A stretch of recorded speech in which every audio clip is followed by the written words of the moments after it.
في حاجة في ألمانيا بنكره ندفعها، بنكرهها، مفيش حد بيتهيألي يعني بيدفعها وهو راضي ومبسوط،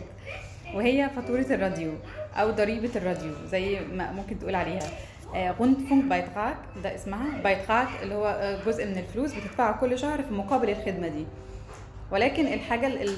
اللي مش مفهومة لحد دلوقتي بالنسبة لي أنا حتى،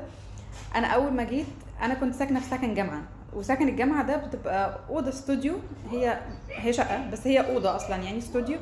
صغيره جدا، ما فيهاش الا الحاجات الاساسيه بس، فيها ترابيزه، فيها سرير، فيها حمام صغير قوي قوي، فما فيش مكان فيها لاي رفاهيه ان انت تجيب تلفزيون ولا راديو ولا اي حاجه من الحاجات دي.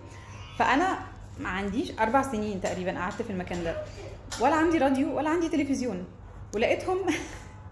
المفروض اول ما بتيجي المانيا بتعمل حاجه اسمها انميلدوم، يعني هبقى اعمل عنها فيديو تاني.